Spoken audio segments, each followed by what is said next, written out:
Hi, guys. Welcome. My name is David Jaffee, and I'm here with Ernie from Zero DTE. And this has actually been a conversation that we've been planning on having for a really long time. As some of you, 2022, I was dealing with an illness, and Ernie was one of the few people who would constantly like reach out to me and try to help me. He really helped me get better. Like as far as when I was having breathing issues, I was elevating my sleeping position and things like that. And finally, I've made enough progress and we decided to hop on this call. We hope that you guys find this extremely valuable. And yeah, Ernie, what are your thoughts? Well, I'm really happy that I had a positive impact. I didn't know that I was so impactful. You had sent me an email thanking me and everything, but I just thought I was just doing what I would normally do and just someone is in need and try to do whatever I can to help them out. Sometimes I feel like I'm overreaching my bounds. No, you definitely wouldn't. And I think that maybe some people who have good intentions, they also feel that they might be intruding. But the reality is that if everyone feels that way, then nobody comes to provide assistance and to provide help. And I can say with absolute certainty that you are one of the few people who consistently reached out to me and provided valuable advice and really showed that you truly cared. And remember that even though we're going to be speaking a lot about ways to build your wealth and to make extra money, your health is probably it's probably the most important aspect of your life. And if you're operating at optimal efficiency, then you're going to be able to make better decisions and make more money as well. Maybe we can start with that as a topic because I have this kind of dichotomy. I feel like I'm in pretty good shape, but I've got this jelly belly, or it's not jelly, it's hard, but it's big. And it's because I probably eat too much. But on the other hand, I walk every day. I do 10,000 steps a day. My heart rate's low, my blood pressure's low, no cholesterol. So by all the numbers, I'm in pretty good shape, but I just eat too much, I think. And so now I've started a program of intermittent fasting, which I've done before. And quite frankly, I was actually in much better shape a few years ago. I was doing Bikram yoga, Mhm. and that's the hot yoga. It lasts 90 minutes. You get into a room that's about 110 degrees and 40% humidity, and it was really great. And I lost a lot of weight. It was fantastic, and you just feel like you're balanced. Everything about it is fantastic. And then the studio closed, and so I couldn't go anymore. And I searched out other studios, never found one that I really liked. That's part of when you're doing something, it's hard. It's one thing to get into the habit of doing something, and then it's another to stick with it because you get used to the way things work, and then when they change, you can get off of that habit. And even though you know that you shouldn't, you try to get back onto it, but you never find that click again. And so now I'm left on my own. But fortunately, I walk every day. I do a 5 mile trail walk every day with my wife and my dogs every night, and so that has at least helped me maintain. My thoughts on if you have a little bit of belly fat or something of that nature, it would be similar to what you said about like walking, getting sun. For some reason, getting exposing your body to a lot of sun and that vitamin D synthesization, it's almost like we're not necessarily plants and we don't have chlorophyll, but exposing your body to sun will increase your vitamin D3 levels, which is a strong hormone. Additionally, as you mentioned, like intermittent fasting is really important. When you mentioned that, my first thought was you can actually eat as much food as you want as long as you're eating it in a relatively compressed eating window. So Yeah, simply by skipping breakfast and not eating 3 hours prior to you going to sleep, not only does that improve your sleep because while you're sleeping, instead of your body spending time digesting, you'll actually be introducing some forms of autophagy, which means like self-eating. So your body's going to be eating some of the damaged proteins and things like that. But really, I think the most important thing would be a compressed eating window. And probably similar to what you were saying about the Bikram yoga, you can do like an infrared sauna, which I have a video on my channel where you can build like a really cheap sauna and put it in your garage or your bathroom for $300. You don't have to spend like the $4 or $5,000 on one of those like like the other saunas from like Sauna Space, etc. You can literally make one for $300. And I think probably, I know it's pretty common for people to say, oh, it's like your sugar consumption and high fructose corn syrup. But I actually think that one of the bigger things that you could do is reduce your intake of vegetable oils. Because what happens is your omega 6, if you eat a lot of vegetable oils, then that increases your omega 6 intake. And it's really hard to get rid of that stuff because it actually makes up your cell membranes. And it'll take your body like anywhere from 3 to 5 to 7 years. I've heard like different varying amounts of how long it takes your body to recycle and to get rid of those omega 6s. I think probably if I had to rank them, it would be like compressed eating window, probably the most important. Reduce your vegetable oils would be second. The infrared sauna would be third, because the infrared, your body will actually like increase your production of vitamin D3 and melatonin, because the infrared is similar light spectrum to what you're going to get is from the sun. And then like sun and walking will also help. Yeah, I'd add to that sleeping. Yeah, I would say that sleeping is probably the most important thing. In fact, I just got this thing here, the Aura Ring, and that's supposed to be able to monitor. I've only been wearing it now for 2 days, so I've just started the program. And I've also started the intermittent fasting. I'm also doing 1 day a week where I do a full fast for 36 hours. Oh, that's amazing. Okay. Yeah, yeah. So all of that. I used to do that all the time and I was able to stay fit, but I think I have just one of those bodies that if you just it's easy for me to start gaining the weight. I don't know why, because I'm doing plenty of exercise.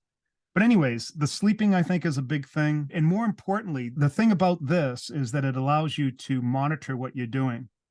And I think that's the most important part, whether it's your health or your business or your trading, being able to get a level set where you are and then build from there and then be able to look back and see where you are and what you have to do in order to maintain the progression that you hope to be on, I think is probably one of the most important things, because it's so easy to just get off track without ever noticing. You get diverted with life and you start going down a path and developing bad habits without even knowing it. And then you don't even know it until it's too late. Then you realize, oh crap, I've got 10 extra pounds or 20 extra pounds around my belly. Need to like fix that now.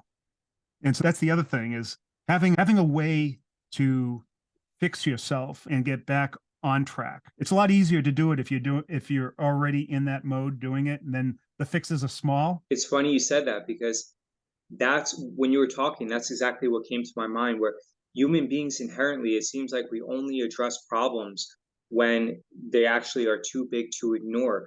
But it's so much easier to simply take preventative measures than it is to deal with a problem once it becomes something that is impacting and negatively affecting your life. Yeah, and if it goes too far, it can actually get beyond a point where it is fixable, or at least to be able to get back to where you were. Then you sometimes lose things that are never recoverable. So yeah, that's why I got the Aura Ring, so that I can get on that level set. And fortunately, my sleeping's pretty good. My resting heart rate is in the 50s, like 53. So that's pretty good for a guy my age. I'm 62 years old, and I have my blood pressure is super low. It's the 110/60. I think that's also pretty remarkable for someone my age. But I still have the belly thing, and That tracks your HRV, right? As well, your heart rate I don't even. variability. Oh, see, I didn't even know what that meant. What does that mean to me? Okay, so basically, the heart rate variability, like you don't want your heartbeat to be almost like a metronome. You want it to be like more flexible. So, for example, if you're like walking up the stairs, you're doing different things. If there's a little bit of time between the heart rate, where sometimes it's beating at this rate versus others, then that means that your heart is actually more healthy because it's more flexible. So Yeah. HRV is actually like one of the more important metrics to measure. Another thing which is actually which you might want to look into is you can, and actually Lucas, when I did a chat with him, and he recommended like icing your private areas to increase your testosterone levels. I think I remember reading in a book, The 4 Hour Body from Tim Ferriss, where if you wanted to, you could either take a cold shower or you can put like some cold packs on your belly, and that will actually like shrink the fat. Because what it does is, from my understanding, again, I'm not like a doctor or anything like that, but cold exposure will actually convert some of the white fat tissue into brown adipose tissue, which is higher in mitochondria. And not only will it shrink the fat, but it'll convert the fat from one type of fat, white fat, to the brown fat. And from my experience, I think that just putting some cold packs there or taking a cold shower will actually help reduce that area as well. It's kind of like the Wim Hof method. Yeah, exactly. So I just found on my thing, it says there's an V and I'm a 40. See, this is my resting heart rate, 53. And then the 40, I don't know what the 40 means. It says max 40 milliseconds, and then a max 109 milliseconds. Whatever that means, I have no idea. I'll have to look it up. But when I'm on my walk, I make sure that I walk briskly. And so I try to get my heart rate up and maintain it anywhere from 120 to 130 beats a minute. And then I come home and obviously let it settle down. So I don't know if that's what we mean by variable rate, or if this is something, if that's the kind of flexibility that I'm looking for. But I'm never winded. I have incredible endurance. I can go all day without any problem whatsoever. You're at the age where taking care of your health is an enormous priority, because my dad he's not a very healthy person, and because of that he actually had to retire at about 65. Yet you have other people, like some of his friends, who are still working at 75, like 76. So what we do now to take the necessary precautions, and I do understand that some of it is luck, you can do everything possible to put the odds in your favor, but you can just simply become unlucky and then something bad could happen to you. But if you take 100 people who do the right thing, then you're probably going to extend your life and your quality of life and your ability to work and be productive by a good like 5 or 10 years. And in my opinion, I definitely think that's worthwhile. Yeah, the measurement, like I said, I think is key. Doing the measurement, being consistent with it. And the consistency is a little bit different. You should be doing that level set thing every day, but then also every once in a while, introduce some stress to yourself. Yeah, So yeah, they call it like hormesis, where a little bit of stress actually makes you stronger. It's like stronger by stress. anti-fragility. Yeah. Yeah, I talk about that quite a bit. As a matter of fact, I talk about how you can even put that or incorporate that into your trading strategy. In fact, this is going to be the weirdest transition ever, but also appropriate, that we both concentrate on collecting premium, which is, in fact, I think, an anti-fragility type of practice, because the thing that makes us stronger is actually going head first into volatility, and volatility is what is the source of more premium. So I just thought I'd throw that in there, but it's an interesting. Yeah, so true. It's kind of being a contrarian. It's when the VIX is trading at 30 or 35 and many people are super scared. I actually think that the time to be scared is when the VIX is trading anywhere from like 12 to 15 or Yeah. 16, because during that time when everyone's euphoric, then you're selling options on elevated prices, and then even like a 10 or 15% pullback with an associated increase in VIX can wreak significant amounts of havoc. Whereas even last year in 2022, when the market sold off tremendously and some market leaders were off like 50 and Tesla was down almost 70%, I think for the most part, the VIX stayed between like 25 and 30. And then towards the end of the year, it delved down into like the low 20s. But it never spiked up above 40. I think at one point, maybe in January, February, it hit a high in the mid or high 30s. Maybe I'm wrong, but like I know, I'm pretty sure it didn't spike up over 40.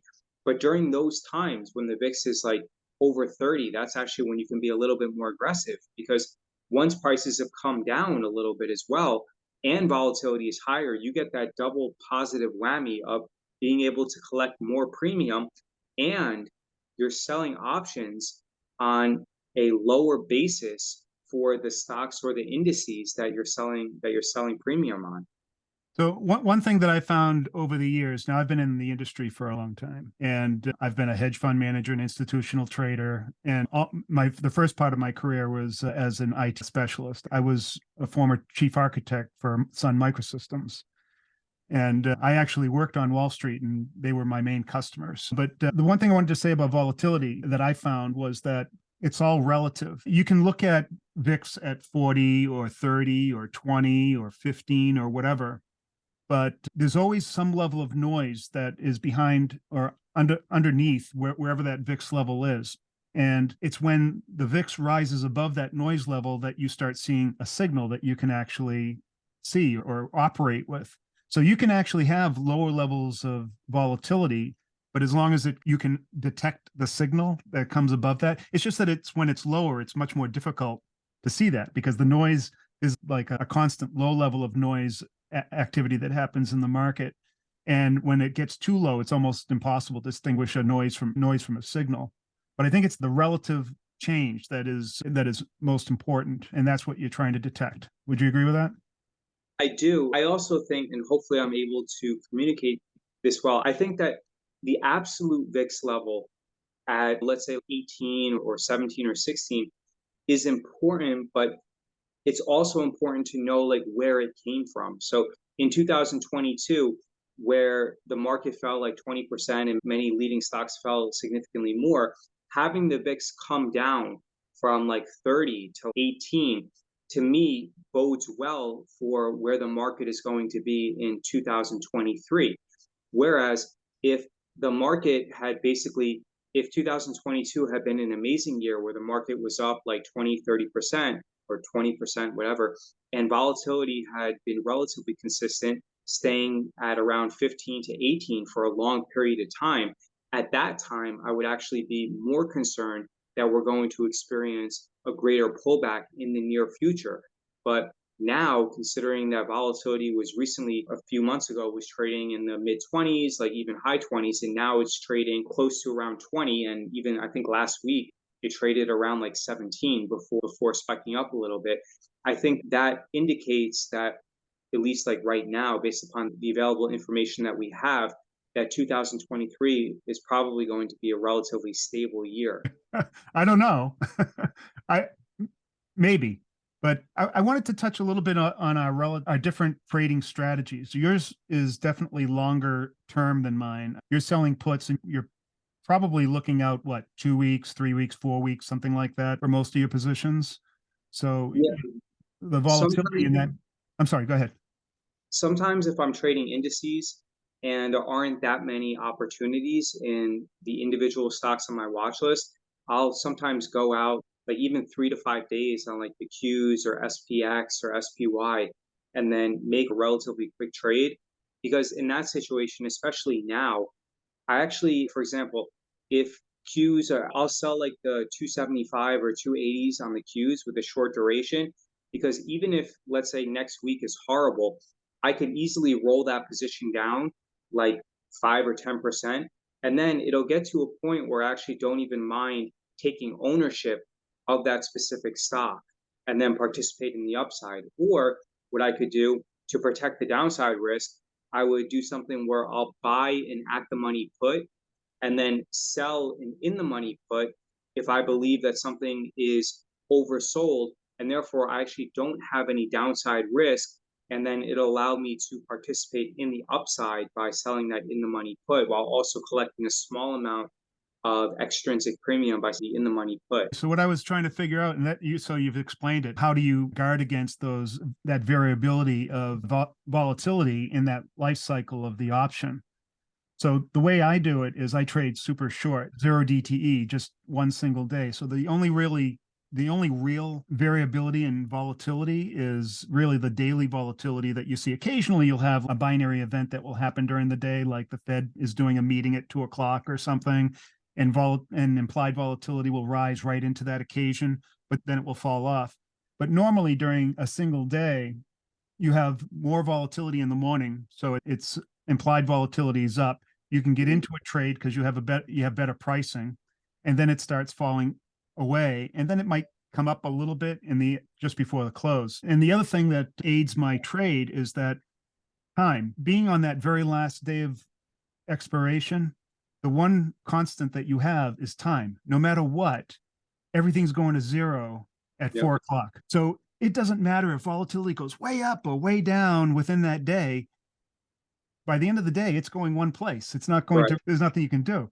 So that's what I was wondering. When you expand that out to several days or a month or something like that, that's got to be, I'm just wondering, if you're in a position, how do you handle that change in volatility and changing your position? Does it throw you off the position? Do you try to do something to take, I don't know, to guard against it or take advantage of it, or how do you put it in your favor? So basically, when we sell out of the money, there's a few things that you can do. One, you can go further out of the money to decrease the risk and to increase your probability of profit. Additionally, you have to make sure that the options that you sell and the underlyings that you choose, whether they're specific stocks or indices, that they're not like high flying stocks where you're basically gambling. You want something that's like a market leading stock that has relatively that you're not going to have to it's not going to come out with an FDA approval or some type of government requirement that is going to make your stock lose 50% of its value in a few days. But assuming that let's say you have that control for, even if you win 95% of your trades, that does not guarantee that you're going to be a profitable trader, because the name of the game in everything that we do when we sell options, yes, we're playing, yes, we're making very high probabilistic trades. But the reason why the probability of profit is so high is because upfront, when you're collecting premium, how much your maximum profit is going to be. And your risk is going to be, in some cases, it's going to be undefined, or it's going to be significantly higher than the amount of profit that you're making. And because of that asymmetric risk profile, what you really have to do is you have to make sure that you either have a stop loss strategy where if your option suddenly balloons up for about 2 to 3 times more than you sold it for, then you have a hard stop and you get out. Or what I like to do is you have to buy options. You really do. And this is something that I think maybe 3 or 4 years ago I was I wouldn't necessarily say I was like super against it, but now after I experienced a loss with PayPal in 2022, because hey, PayPal ticked like all the boxes. At one point, it was valued at about $300 billion or something. It was very stable. It had consistent income. But when PayPal fell from $310 all the way down to about 220, I thought that it was relatively safe. And I was wrong. And I lost money on that trade. And it allowed me to think and say, okay, look, you really need to buy options, because in certain respects and in certain cases, the stock or the index is not going to rebound. And if you're wrong, you have to make sure that you're able to quickly recover the losses from a trade that goes against you. And probably the most important thing is to trade small, right? And then additionally, let's say you sell, and going back to what I was saying about the Qs, if you actually genuinely want to take ownership of the stock, because on a long-term basis, especially indices, they have a tendency to go up, then it's okay to sell naked. If you're going to sell Qs at 270 and then the market has a really bad month, you roll it down to 255, 260, and then you just simply take ownership and then participate in the upside. If you want to sell some calls against that, then you can do that. But I genuinely think that keeping your size small and also either trading spreads or buying options, if you don't want to actually own the underlying that you're trading, is vitally important, because amateurs can really sell options on indices or market leading stocks and they can have a high win rate. But the name of the game is you have to make sure that you buy options, or you have a risk profile, or you have a you have a plan in there to make sure that you reduce your portfolio volatility. So it seems like there's a caveat with every move that you make. So you have to counteract it. Is there a point where you decide that you can no longer roll, or you can no longer define your risk? It just keeps on going down and you just cut it loose? It depends on the specific trade. If there are some trades that I'll sell options on where if it hits a certain point, then I'll just simply close it out for a loss. There are other trades that I'll trade as a spread. And then there are a significant amount of trades that I'll make if I trade them naked, where I actually don't really care if the trade goes against me, because I feel that I could potentially make more money by being long that stock than I would be from collecting a small amount of premium. So it depends. Like if I'm selling something like on DG, like Dollar General, because it's relatively recession proof, but I probably don't necessarily want to own that, because a dollar store, do I really want to be long that for 10 or 15 years, like long term? Probably not. But then if I'm selling something like Qs or like Amazon, if I sell it at 75 put and it gets put to me when it was trading at 185 like last year, I think that the odds are, and the asymmetric risk profile from that perspective of owning Amazon at 75 is actually pretty damn good. So it really depends upon the situation.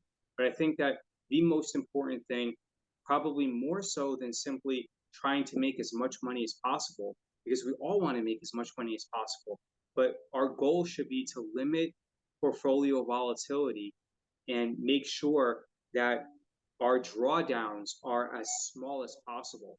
And then, as a natural consequence of that, you'll just make money naturally by selling and picking up and collecting premium as long as you just focus on reducing your portfolio volatility and minimizing your risk. Yeah, it's interesting. So I'm going to tell you how I go about doing all of those things. But it sounds like on your strategy, it would benefit to have a slightly larger portfolio, especially if you can get into portfolio margin and that Yeah. sort of thing. So that's where your strategy is leading to. It's definitely not for somebody who's trading, say, $5,000. It would be very difficult to manage something like that. You Is that true? you can if you're trading spreads, but like I tell people, for example, with my trade alerts, they cost like $349. So when I tell people, so when people email me and they say, "Hey, I have $2,000, should I join your alerts?"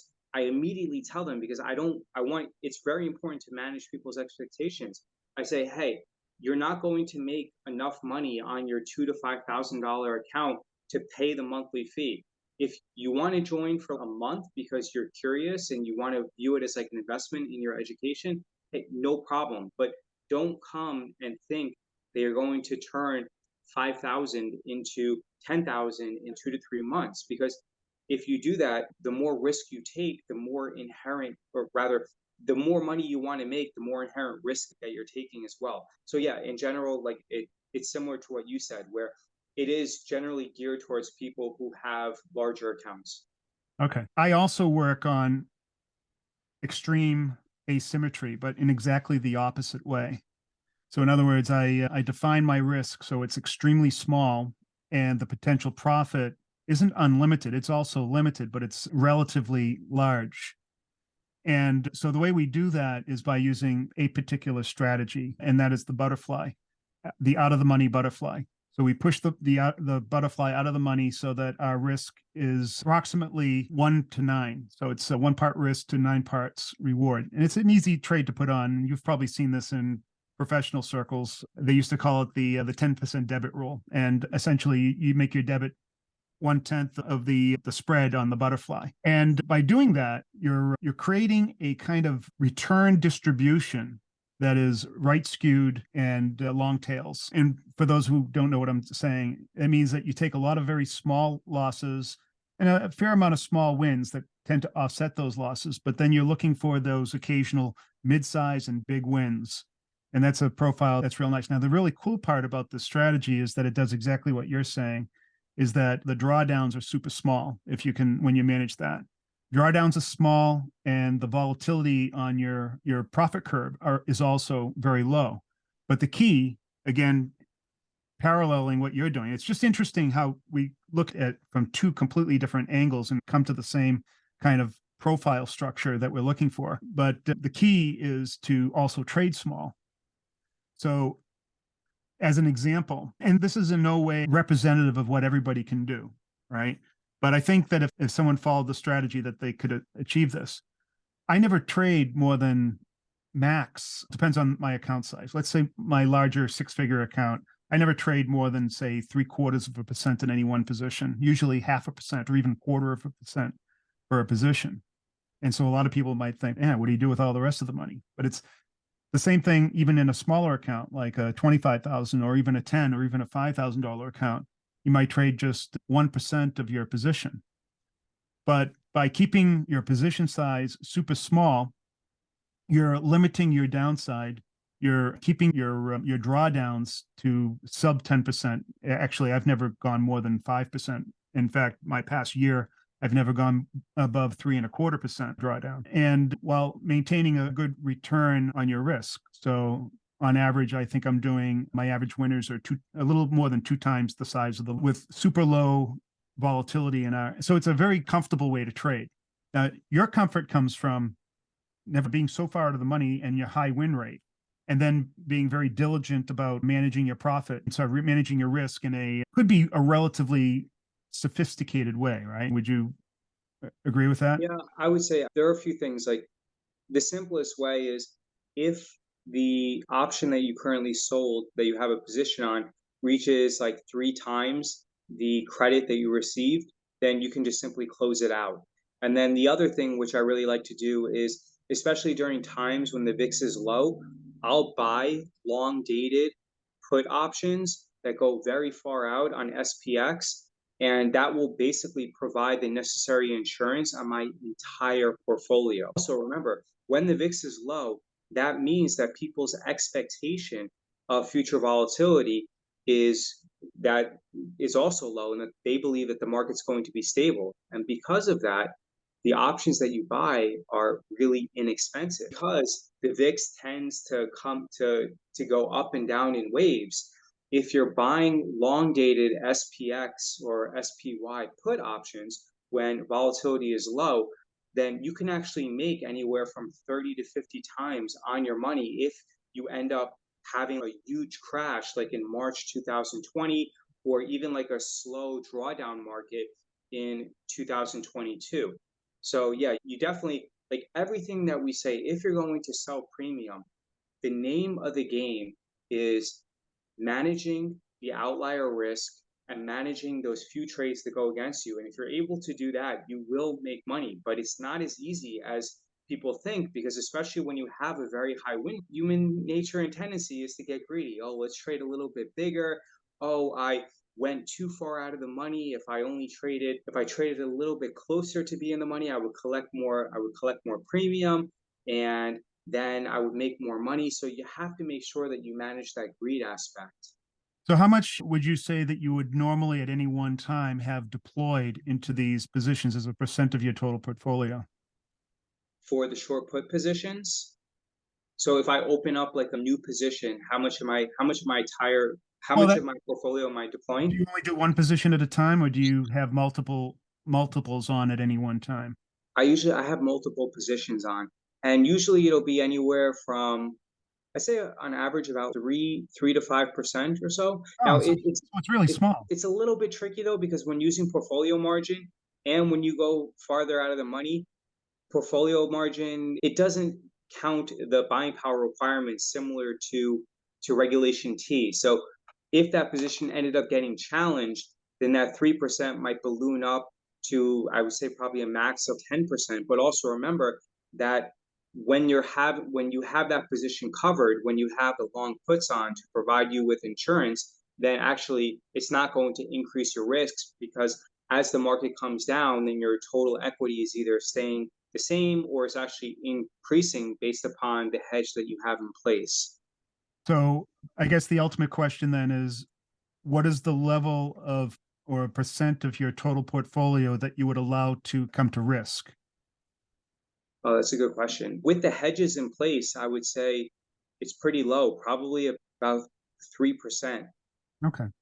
Yeah. So that's on par with what I'm doing, but I'm a little bit less than that, under 1%, because we never really take more than one position at a time, because it's hard to manage anything more than that in a single day. But so what do you do with the rest of the money? Leave it in there. I mean, in the cash sweep, it gets about like 4%, and then I deploy it. Yeah, remember, I have numerous positions on. So, for example, I will have generally about 5 or 6 positions on, and I'll be using about 40% of my total account size when I'm fully invested.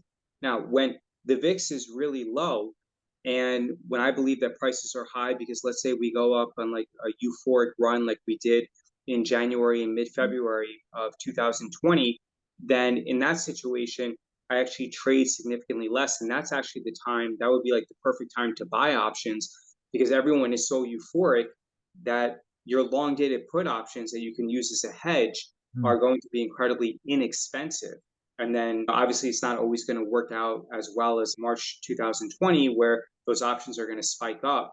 But I think in general, trading anywhere for and using a maximum of like probably 60% of your account, even if you're trading on using vertical credit spreads, then I think that that's like a safe way to trade. Because when you're trading spreads, you are managing that outlier risk, so you can be a little bit more aggressive. And usually I don't necessarily trade like traditional spreads where it's pretty rare for me to put on a trade as a spread. Instead, what I usually do, I'll have portfolio insurance by buying those long dated put options, and then I will sell naked positions against it on a shorter dated basis. Yeah, I'm a bit more conservative than that. I'm trading, never really putting much more than a percent at risk.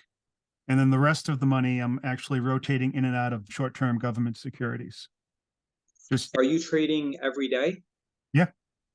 And are you trading individual stocks or primarily indices? No, the only thing that I trade and the people in my group is options on derivatives of the S&P. So Okay, we're and trading options on the SPX or the E-mini futures or even the micro SPX, which is the XSP. But that's it. so SPX is worthwhile, especially if you use portfolio margin, because then it's 1256, like cash Yep. settled. So therefore it's 60/40. So you get that tax advantage benefit. And Same yeah, thing so with the that, futures too. and yeah, exactly. And the ES as well. So yeah, that's beneficial. And then, so your trade, even if there's like an FOMC announcement, like it doesn't, Yeah, it doesn't matter. Yeah. Actually, that's usually better. It's yeah, just interesting. follows. It's interesting because I'm going to ask you some questions about how you actually size your trade or how you decide where to put it and that sort of thing. So, we don't really use any kind of technical analysis or worry about sizing. The market volatility does all of that for us and actually tells us where to put the trade simply by putting on a 1 to 9 risk to reward. So a lot of people will ask, what's the delta that you trade to, or how many strikes out do you go? And I say, I have no idea. I just make it 1 to 9. That's it. And then it just puts it where I want.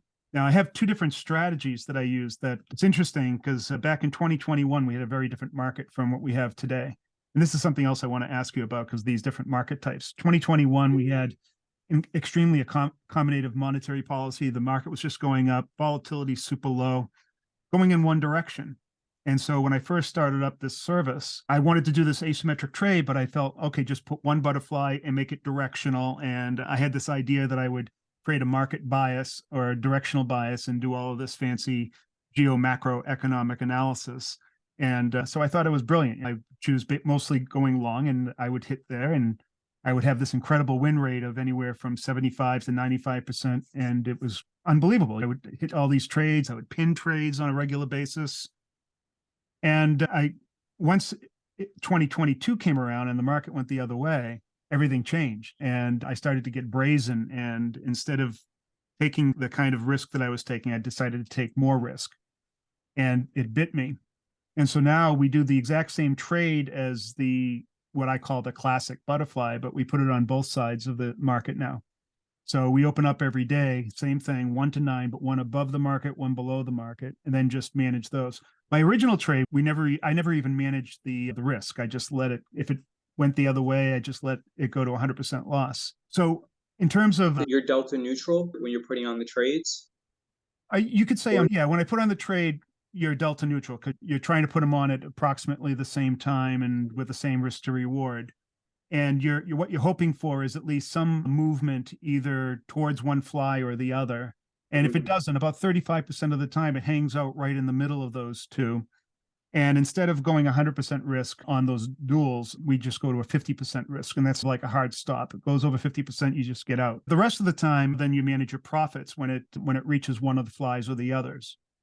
And we break up the day into 3 different segments: the morning session, the morning opening session, the afternoon session, and the closing session, because there's a distinct difference in the way premium decays in those 3 periods. is it like 9:30 to 11, 11 to 2, and then 2 to 4? Close. 9:30 to noon to 2:30, then 2:30 to 4. Yeah, funny. We saw very similar cycles in the market. Yeah, yeah. So Okay. we create this framework around that time. And then we also look at the proximity of price to your profit curve, or more actually, we use the butterfly as a way to measure where we are relative to the profit curve. And either you're outside of the break even of the P&L, or you're between the P&L break even and the butterfly break even, or you're inside the butterfly. And so then we look at those three. So the time and the distance are like the 2 dimensions that we cross. And from there, we can evaluate where we are, what we expect, how the market should behave, because it basically behaves essentially the same way within that time frame with some variance. But premium is decaying at approximately the same rate, just that some days it might be big and some days it might be small in terms of its decay. But it's always pretty much the same. We put on the same width trades, so the amount of premium is always the same. And we're hoping that we can bring the trade as close to expiration as possible. So it's fairly deterministic. It's the hard part for most people that are trading this strategy is deciding when to push the button to get out of the trade. There's such a draw to want to hang on as long as you can, hoping that you're going to get deep into the butterfly and get a pin trade. But statistically, that's not going to happen very often. So that's the hard part, is to get people to meet where they are, do some sort of mental trailing stop, and then get out when is the best time. So that's generally how we manage things. Are you familiar with David's son? He has a hedge fund, and I think he also runs like a zero DTE strategy. I did an interview with him, I think around like January 27th of like 2022, about a little over a year ago. He has a pretty good podcast. No, I'm Have not you? familiar with them. I'll have to check them Okay. out. Yeah, he does like zero DTE as well. Zero DTE is becoming huge amongst institutional traders too. It's the number of zero DTE options that are being hired has absolutely exploded over the last year and even over the last 6 months. And it helps as well that SPY, like, and a lot of the indices are going more towards like daily expirations, which helps tremendously as well. 5 days a week we have Mhm. expirations. Yep. Crazy. So yeah, we started when I first started the service. There was only 3 expirations per week: Monday, Wednesday, and Friday. Then they added the 5. Then they added 5 to the E-mini, and then now they've also added 5 to the XSP, which is the micro version of the SPX, which is interesting because now you can do interesting things with the full size index and this micro index. So you can do things like gamma hedging, for instance. Yeah, I'm gonna look into the like the E mini. What was the symbol for the SPX, like the mini contract? The XSP. XSP. All right, cool. I'm gonna look into that. Yeah, the biggest difference between them is that DEX and the XSP, you generally trade during market hours. There are a few brokers that allow you to trade outside market hours because it does trade around the clock, but there's very few brokers available to retail traders. I think TradeStation and Interactive Broker allow you to trade it, but Broker's platform, I don't know if you're familiar with it, is I hate that platform. Yeah. But Yeah, most, it's not yeah, like a very pretty UI UX. It's a little antiquated. it's antiquated, and every time they add features to it, they don't deprecate any of the old features. So they just keep on adding on to it until it's this big kludge and there's 30 ways to do everything. And then they have horrible customer support. So that makes it even worse. But most other trading platforms like Thinkorswim or Tastyworks or E-Trade or any of the others will allow you to only trade SPX and XSP during market hours. And so then the big draw of the E-mini is that it trades 23 hours a day. So you can do some interesting things prior to the market opening. So for instance, if you have a big economic report coming at 8:30, like the CPI is coming out and it's causing all kinds of volatility to spike prior to that, sometimes it's worthwhile to put a trade on prior to the market report and then take it off before the market even opens after the market report's over. Yeah, especially because immediately you're going to get a decrease in VIX and volatility on that specific option or on that security. So therefore, it's almost like irrespective, intimating back to what you were saying, where on the FOMC, volatility is high in the morning because everyone's concerned. And then at 2 p.m., you could almost immediately take that trade off because volatility is going to collapse. Yeah, we're here. You can take it off after 8:30 before the market opens, and you've made really good return because of that volatility crush, I believe it's called. Yeah, that's generally how we play it. But I find that the hardest part for people is developing that discipline. See, getting into the trade, getting into any trade, I think for most people, let me rephrase that. For most retail traders, they think it's all about getting the right setup, right? Getting into a trade and just give me the right setup and I can make money. What they don't realize is that's probably the least important thing. Getting into the trade is easy. It's pushing the button and taking profit that is the most difficult. Yeah, because your inherent desire of thinking, oh, I'm leaving money on the table if I close this out now. But in reality, no one ever went broke by taking profits. But if you try to get too greedy, then that trade can turn around and losses hurt about 3 to 4 times more than the gains feel good. So if you have a profit and your gut feeling is that you should take off that trade, then guess what? You should probably take off that trade. So, how do you go about teaching your students that process, that discipline of when to take profits? Are they following you, or are you trying to give them the experience they need to be independent? How does that work? Yeah, that's an amazing question. Basically, so it depends. Like some people, I would say maybe 30 or 40% of people, they don't necessarily have a desire to do things independently because let's say they have a very large account, then they can simply subscribe to the alerts every single month and then make trades themselves. And it really takes away the thought process. So I do understand that a lot of people who might be watching this, they might say, oh, that they might think that that whole thing about teach a man to fish and then you can feed him for a lifetime versus give a man a fish, you feed him for a day. But some people are just very busy, they have large accounts and they enjoy receiving those alerts and then just simply following them and making the trades. In the course, I always recommend that people close out their naked options anywhere from 50 to 70%.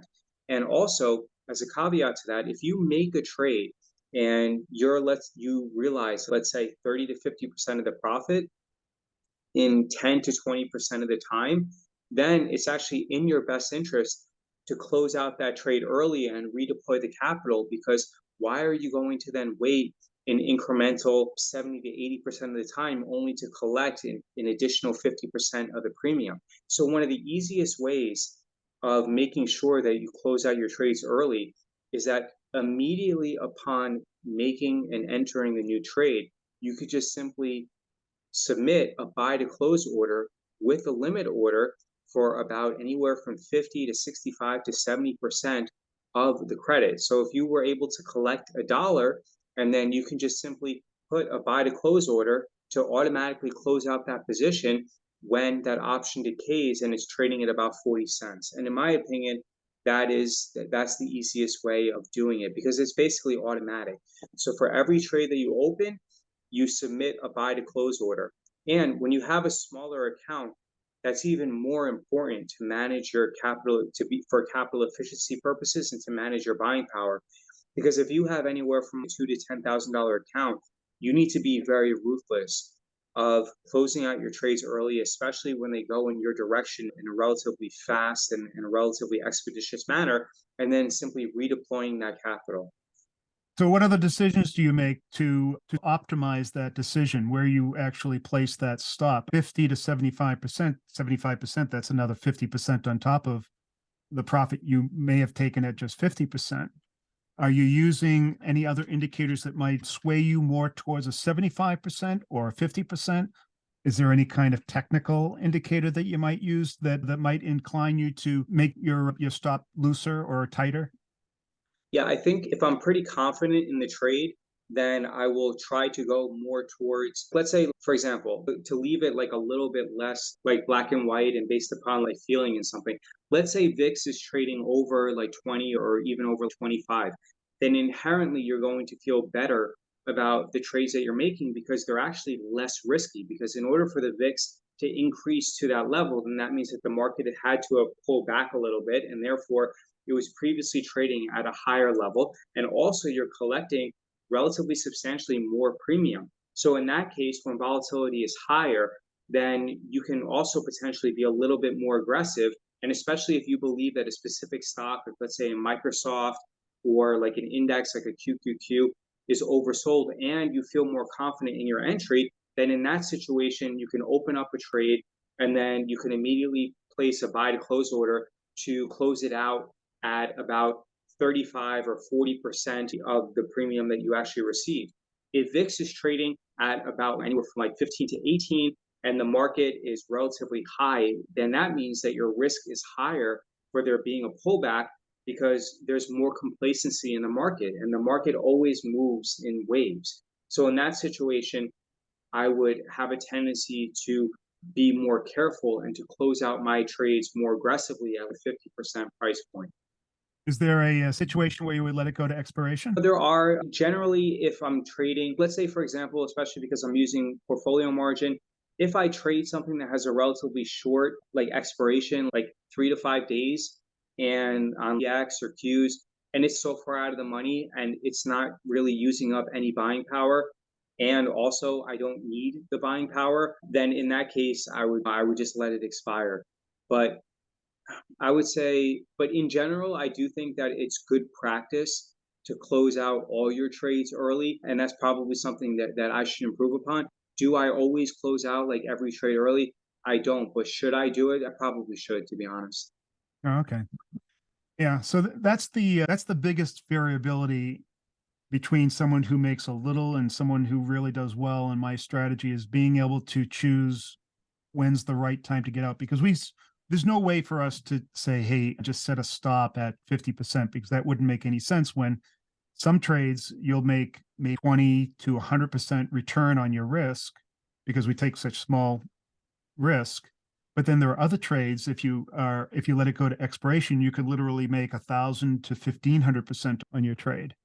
So you have to, So how do you advise? there are a number of ways. One is expectation. And that's when I mentioned earlier that we're very cognizant of what our overall return distribution should look like, that we know that there's going to be a certain number of trades that are going to be small. And I mean by anywhere from a 25, maybe to 150% return on our risk.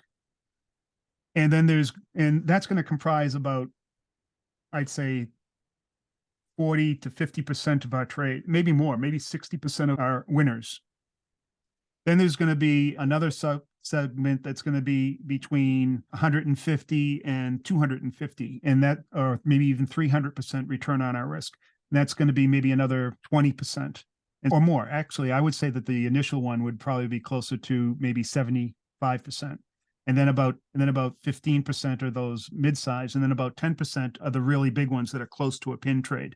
So having that realization of what to expect, that the vast majority of your trades, 65, 70% of them are going to be small, you tend to have a quick trigger when you see that price isn't making an advance into the later parts of the day towards your fly. And having that discipline to take those trades then is really important, because there's only a very small portion of times when it's going to really go out there. Most of the time, price tends to go out there. You have a sharp move in the early morning, then it tends to grind up towards the end of the day.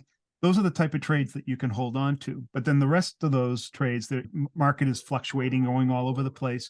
You need to take those smaller profits and be diligent about them, because if you don't, then they go to 100% loss. Now that's a huge swing, that where you could have taken, say, a 50 or 100% return, Right. and then now you're 100% or a 200% loss, which is nuts. So it really comes down to the expectation. That's one part, and understanding what percentage are going to get in there and whatever. And then there are some, I guess you could say, there's some price action things that you could look at, but primarily what we look at is volume profile. Mhm. And the volume profile, I don't know if you've looked at volume profile at all before. I've looked at it, but I'm not an expert at it, and I don't look at it consistently. So I've been now volume profile from an institutional trader's point of view, volume is everything. Liquidity is everything. Can I take my block of trades and can I push them into that level or not? That's pretty much how an institutional trader thinks. And now volume profile can show you where those areas of liquidity or illiquidity are. But more importantly, the profile is a great way of seeing something that's called market memory. I don't know if you've heard of this concept, but it was a concept that I think that was originally brought up by Benoit Mandelbrot, the guy who brought us like fractal geometry and Mandelbrot sets, that sort of thing. And a lot of his theories are actually used in modern day hedge funds. But anyways, he had this idea of market memory. And that is, it's not just market memory, but the idea extends to all systems, whether they're natural or human made, that when impactful events happen in the past, they tend to leave some sort of indelible impression upon the system. Yeah. And that impression carries through right to the present day, and it will influence price. The volume profile, what it shows is like the striations of those impressions. And so you can mark up the volume profile and create what I call a market structure, and then see the memory of the market, and then use that in the present day as definitive support and resistance zones, as well as liquidity and illiquid illiquidity zones, and then to make some value judgments on how you think price is likely to move, and then make decisions based on I that. think what you said is so important because not only are we as like children indelible, like we're so impressionable as children, and that actually impacts how we behave as adults. But also remember that during March of 2020, the world had never seen a situation like that happen before. And I think VIX spiked all the way up to 84. And then, if you'll remember, even now, like when the market is relative, I wouldn't say it's like relatively stable now, but I think that March 2020 left an impression on the market where volatility at 15, if it falls back to 15, is relatively comparable to having the VIX and volatility trade at 12 previously. Because I don't think the market factored in this type of pandemic situation previously, but because we now experience that, I think that a case can be made that based upon the market memory and the market profile, that we're going to, at least for the short term future, be constantly in elevated VIX levels where a VIX at 15 is the old VIX at 12. What's really interesting, it's even more impactful than you think. I agree 100% that those type of levels, they stay with us for a long time. But even the most minute variances that happen over a long period of time in the profile, you'll see, for instance, the profile basically looks like a bunch of nodes of concentrated volume and then absence of nodes where there's little volume. Now, a lot of people in volume profile study it from a session point of view. They think that they have to look at each session and then look at the shape of the session and be able to tell where support and resistance are. But that's not where support and resistance lie. And that's not where liquid and illiquid zones lie. They lie in the very long term. So we look at 2-3 years of data and the profile from that area. And then the transition from small or low volume to high volume is one area that is very impactful. The other area of impact are the low levels of volume that just seem to disappear into nothing. There'll be, for instance, like 50, 53, 32, that level. I'm just making up something, which doesn't even exist yet. We'll have like really low volume. And for whatever reason, when price goes up there, it finds either resistance or support at that volume. Why? I have no idea. Why does nobody decide to trade that level for years? Right? But that's what happens. And so you can find these areas on the profile and then basically just draw lines. And then that more or less illustrates where these indents, I guess you could call it, in the market. And you would think that over time that they would disappear, but it takes a really long time, years, maybe even decades, for pricing in levels to lose their impact. So they are actually more impactful than some of the more traditional things that people look at, like high and low levels or market opens or closes, or trend lines that they draw that are just looking at pricing that only goes back maybe 30 or 40 days. Think of it this way. If you get a scar, or if you get a cut, right, and it produces a scar, in 7 years, your skin and all the cells around that place where you got the cut will completely change. And so in 7 years' time, not a single cell will be the same where that cut was, yet the scar remains. That's like what the market is. You have this change that goes over and over, but those scars, they remain in the market to this day, to the present day. And it's one of the few things that I think, and man, I'll show it to you sometime. It's just incredible. I draw these lines from data that happened, or price action that happened 2 or 3 years ago. And then you look at those same lines in a 5-minute chart, and price is bouncing off of them like they were made yesterday. So there is this thing that is known as market memory. There's been academic papers written on it, and it's really incredible. And what amazes me is that so few people actually use it or know about it. But it's been written about decades ago by some of the most famous mathematicians ever. And everyone ignores it. They all make up. It's almost, I feel today's technical analysis and some other methods that are being used in the market, like Fibonacci and Elliott wave and whatever else that you want to put out there. It's like people are looking for a way to describe something that they can't describe. So they come up with these very elaborate explanations on how and why they should work, but they don't. That's like human behavior. They always want to affix an explanation to something, and they try to see patterns that might not Yeah, necessarily fill the exist. hole. Just fill the hole with something that you can convince people that that's the reason you can fill the hole. And I just find it interesting that we're always searching for things that aren't there, and we're willing to believe things, but when things are right in front of your face, it's like you can completely ignore them. Anyways, I don't know where that conversation's going, but I know what it was. I was trying to explain how we The market memory. yeah, the market memory and how we decide to whether or not to stay in a position or not. And that market memory of those areas that we draw up is one way that we look at whether or not we think that there's like a hard wall there, or there's going to be at least some level or probability that price will maintain that level. And if it doesn't, then we know that if it enters an illiquid zone, it's likely to move fast. And this kind of explains the way markets react too. If you look at the volume profile, the areas where you have the big nodes, those are areas of consolidation where the market has found value, and it just tends to hang out there and move back and forth. That's why it creates the big node. And then the areas where there's hardly any volume, those are the areas where the market tends to trend, because for whatever reason, the market's looking for value, can't find it there. So it's looking for the next area of liquidity. And so you find that you'll have very long bars of movement in those illiquid zones, or those, what I call the volume wells, and then very short bars of movement in those big nodes. It more or less is telling you where price is going to have a tendency to move fast and where it's going to tend to not move so fast. And actually, going back to something that you said a few minutes ago, I think it's really imperative to ascertain and really to take a measure of the overall price action, because I know that like in 2022 there were numerous days where it seemed like the market wanted to rebound, but then almost like clockwork at around 2 p.m. Eastern, 2 hours prior to the market closing, the market would just fall off a cliff.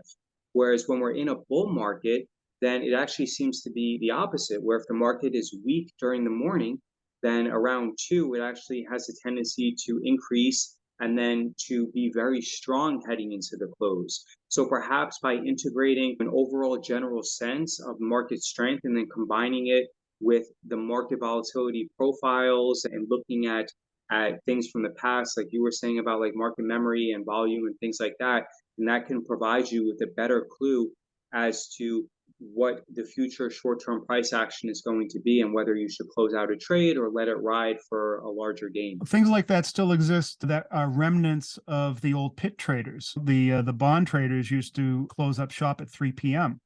The metals traders close shop at 2 p.m. And you can still see to this day price action that is impacted at those times in those markets, which is interesting. It's no longer exists, yet it still exists. Yeah, interesting. I don't know. Where else do we bring this conversation, Dave? I don't know. I have about 5 more minutes or so, and then I have to help my wife with the kids. Yeah. Yeah. I'm going to have to take the dogs for a walk pretty soon, too. Should you want to wrap it up and then we'll do another call in a month or two? Oh, that would sound great. Yeah. I really enjoyed our conversation and learning more about your system and the way it works and the type of things that you're looking at. It's interesting from my perspective that we have very different ways of approaching the market, yet so many things that we use are similar. Yeah, I'm really the name of the game is as long as you can reduce and mitigate your portfolio volatility, then there's an extremely high chance that you will be a successful and profitable trader. Yeah, and so risk mitigation is everything. And I'm glad that we were able to get on the call. I genuinely enjoy speaking with you and I value you tremendously. And I just, words really can't even express because I was struggling so much last year. I was in such a dark place. My wife receiving text messages on WhatsApp at 2, 3 o'clock in the morning. It's just so much negativity. But I'm glad you're feeling better now, too. That's great. alrighty, so we'll wrap this up and then we'll do another call in a month or two. And I hope you enjoy the rest of your weekend. I don't know if you have a Super Bowl pick because we are doing this on Super Bowl Sunday. Do you have a I pick? think I know one of the teams that's playing. I hate to admit that, but unless it's the Patriots that are playing, because I live right near Foxborough Stadium, and I don't even follow them anymore. I don't follow them anymore because Tom Brady's not playing. I'm kind of Kind of circling back to everything that we were talking about, because I know that you're in like the higher latitudes. Do you take a D3 supplement or do you get your vitamin D3 levels tested? Because that actually might be something as well, because when you're in a higher latitude, especially during the winter time, maybe perhaps you've noticed that you gain more weight during the winter as opposed to during the summer when your body's able to produce more D3 naturally. I wouldn't be able to tell if I gain more or less weight because it just seems like I have a lot of weight. So it's hard to tell if I'm going up or down. But I do take a D3 supplement for sure. Okay. And I also make sure that I get enough salt in my body and other types of minerals. I use that LMNT Yep. salt. You Yeah. familiar with this? Yeah. LMNT, like Quinton, like they're very good, like electrolytes, etc. Yeah. Yeah, that makes me feel good. Cool, man. All right, guys. Thank you so much. We'll post both of this on our channels, and we're definitely going to do this again. I love just chatting with very experienced traders who are very helpful and who are incredible. Yeah, so we'll do this again for sure. Thanks, David. Feeling is mutual. Take care. All right, take care.